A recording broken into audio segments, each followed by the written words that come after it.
कि यदि बांग्लादेश जैसी स्थिति आप अपने भारत में नहीं देखना चाहते तो यही समय है, सही समय है, अभी नहीं तो कभी नहीं।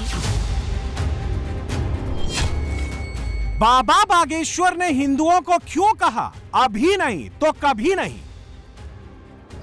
यदि हिंदू एक आज नहीं हुआ, हिंदू एकजुट नहीं हुआ तो वो दिन दूर नहीं जब भारत के और छत्तीसगढ़ के चौराहों पर ऐसा जो बांग्लादेश में हुआ वो देखा ना जाए। बाबा बागेश्वर ने हिंदुओं को बांग्लादेश के क्या सबक सिखाए? बाबा बागेश्वर ने किसे कैंसर से ज्यादा खतरनाक बताया? भारत में कैंसर से ज्यादा खतरनाक मतांतरण और धर्मांतरण है। भारत में कैंसर से ज्यादा खतरनाक मतांतरण और धर्मांतरण है।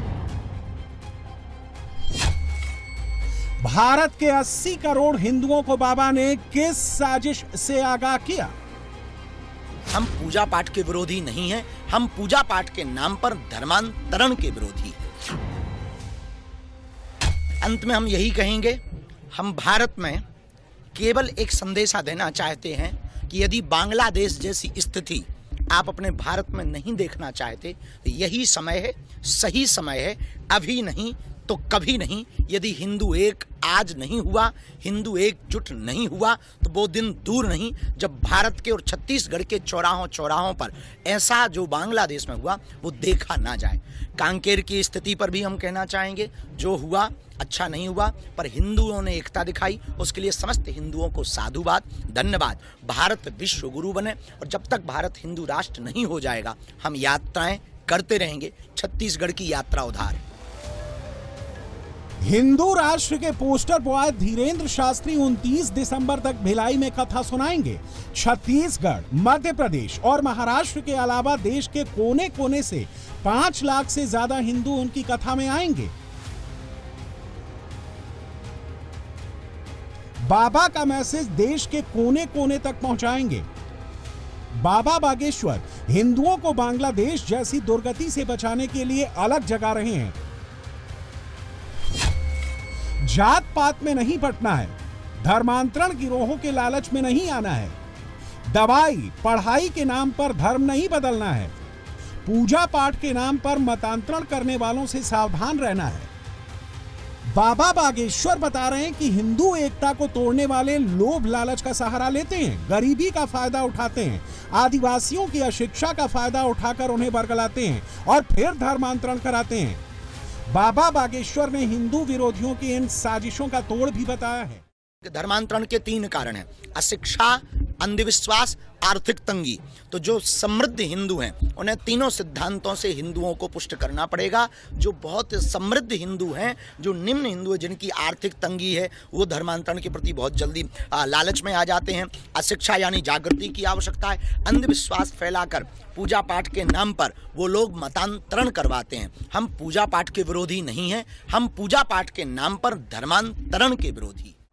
हिंदुओं को जिंदा जलाया जा रहा है, सरेआम फांसी पर लटकाया जा रहा है। कट्टरपंथियों के दबाव में पुलिस थाने से निकालकर जिहादी भीड़ को सौंप दे रही है। बांग्लादेश में कट्टरपंथियों का शिकार सिर्फ एक दीपू दास नहीं है। राजबाड़ी जिले में सम्राट मंडल को पीट पीट कर मौत के घाट उतार दिया गया। बांग्लादेश में कट्टरपंथियों को यूनुस सरकार ने खुला छोड़ दिया है, हिंदुओं को चुन चुन कर टारगेट करने के लिए। हिंदुओं के घरों को कट्टरपंथी आग के हवाले कर रहे हैं, प्रॉपर्टी लूटी जा रही है। शेख हसीना के बांग्लादेश छोड़कर जाने के बाद वहां के हिंदू लगातार निशाने पर हैं। मठ मंदिर तोड़े जा रहे हैं। फरवरी में होने वाले चुनाव जैसे जैसे नजदीक आ रहे हैं, बांग्लादेश में उपद्रव बहुत बढ़ता जा रहा है। चटगांव में शील फैमिली का घर फूंक दिया गया। सिलहट में हिंदू दंपत्ति पर हमला किया गया। झेनाई दह में गोविंद विश्वास की पिटाई की गई। राजधानी ढाका में हिंदू महिलाओं से बदसलूकी की गई। धार्मिक नारे लगाते हुए जमातियों की कट्टर भीड़ कहीं भी हिंदुओं पर हमले कर दे रही है।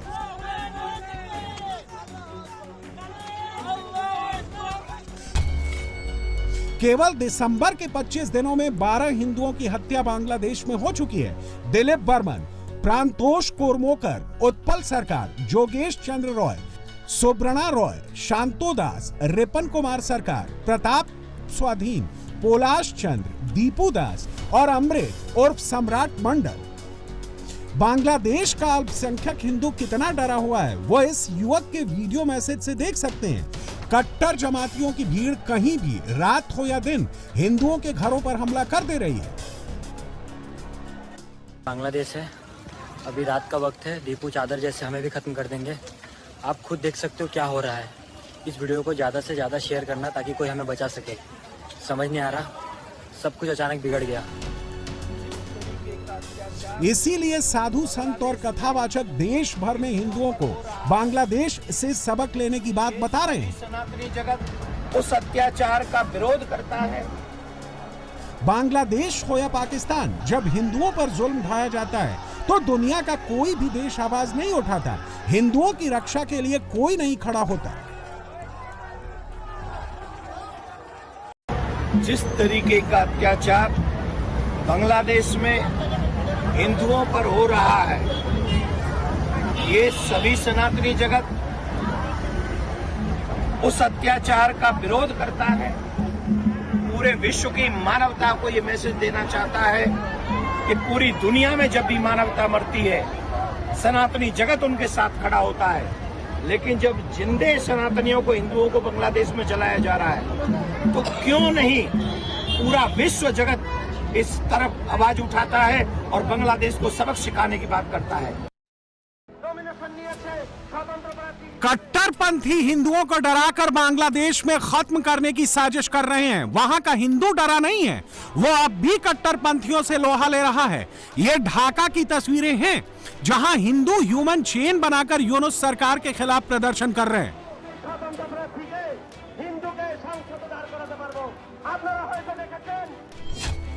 बांग्लादेश में हिंदुओं की आवाज नेशनल हिंदू ग्रैंड अलायंस उठा रहा है, जो एक गैर राजनीतिक संगठन है। यह 23 हिंदू धार्मिक संगठनों का समूह है। बांग्लादेश के हिंदुओं के लिए देश भर का हिंदू समाज पुरजोर आवाज उठा रहा है। कोलकाता, पुरी, गुवाहाटी, लखनऊ और प्रयागराज समेत देश के तमाम राज्यों में प्रदर्शन हो रहे हैं। बांग्लादेश में हिंदुओं को बचाने के लिए सरकार से हस्तक्षेप की मांग हो रही है। नमस्कार, बोलছি সবাই গোটা বিশ্বের হিন্দুরা এবং আমরা যারা সবাই এই ঘটনায় অত্যন্ত দুঃখিত। আপনাদের পরিবারের পাশে আমরা সবাই আছি। আপনাদের যদি কোনো রকম সহযোগিতা লাগে যে ভাইটা গেছে, তার মাধ্যমে আমাকে জানাবেন এবং একজন হিন্দু হিসেবে আরেকজন হিন্দুর পাশে দাঁড়ানোটা আমাদের কর্তব্য। সকলেই বিচলিত আমরা, আপনি শক্ত থাকবেন এবং গোটা পৃথিবীর হিন্দু সবাই আমরা আপনার পাশে আছি। कोलकाता में बांग्लादेश की एम्बेसी के बाहर सैकड़ों साधु संत प्रदर्शन कर रहे हैं। बांग्लादेश के खिलाफ एक्शन की मांग तेज हो रही है। सभी सनातनियों से ये निवेदन करेंगे कि प्लीज आप लोग वोकल बांग्लादेशी होना चाहिए इन इंडिया। किसी भी बांग्लादेशी को हमारे यहाँ काम नहीं मिलना है। सब बांग्लादेशियों को उनके घर वापस भेजा जाए और सनातनी जगत की रक्षा पूरा सनातनी जगत करे। हम तो ये भी कहना चाहेंगे, हो सके तो हमारी भारत सरकार ये करे कि वहां से सारे हिंदुओं को लेके अपने भारत में स्थान दे और जितने भी भारत में बांग्लादेशी हैं उन सबको वहां पर भेज दिया जाए। जो भी पाकिस्तान के लवर्स हैं उन सबको बांग्लादेश और पाकिस्तान भेज दिया जाए। बांग्लादेश में हिंदुओं पर हिंसा के पीछे जमातियों की कट्टरपंथी भीड़ है। यह बात दीपू दास की निर्मम हत्या के आरोप में गिरफ्तार अताउर रहमान बिक्रमपुरी ने भी कबूली है। एनसीपी और जमात मिलकर हिंदुओं को टारगेट कर रहे हैं। बांग्लादेश में धर्म के नाम पर हो रही हिंसा पर भारत का संत समाज बहुत गुस्से में है। बांग्लादेश में जब से फरवरी में चुनाव कराने का ऐलान हुआ, अचानक यूनुस सरकार ने जमातियों को हिंसा का खुला लाइसेंस दे दिया। पाकिस्तान से जिहादियों को बुलाया गया, जेल से आतंकियों को छोड़ा गया। यूपी में एसआईआर का आखिरी दिन पूरा हो गया। बांग्लादेशी घुसपैठियों को वोटर बनवाने की साजिश फेल हो गई। योगी आदित्यनाथ ने उन पार्टियों और जमातों को खूब खरी खोटी सुनाई जो गाजा पट्टी के नाम पर आए दिन सड़क पर उतर जाते हैं। बांग्लादेश में हिंदुओं पर हो रही हिंसा पर मुंह में दही जमा कर बैठे हैं। वोट बैंक की राजनीति के चक्कर में एक बयान तक नहीं दे पा रहे हैं। एक दलित नौजवान को कैसे जला दिया गया। आप लोग गाजा पट्टी में होने वाले किसी भी उस पर आंसू बहाते हैं, लेकिन आपकी जबान से एक शब्द नहीं निकल रहा है, क्योंकि एक दलित नौजवान मारा गया बांग्लादेश में, और उस नौजवान के मरने पर आपकी जबान सिल चुकी है, क्योंकि आप उसको केवल वोट बैंक के रूप में इस्तेमाल करते हैं। यूपी में अगले साल 2027 में चुनाव है। यूपी में 80% हिंदू वोटर हैं, 20% मुस्लिम वोटर हैं। लड़ाई तुष्टीकरण बनाम संतुष्टीकरण की हुई तो बीजेपी को फायदा मिलना तय है। मुस्लिम वोटर समाजवादी और कांग्रेस का कोर वोटर है। हिंदू वोटर बीजेपी का कोर वोटर है। बांग्लादेश के मुद्दे पर जात पात और तुष्टीकरण की राजनीति को योगी एक्सपोज कर 2027 की विजय का मार्ग प्रशस्त करते जा रहे हैं।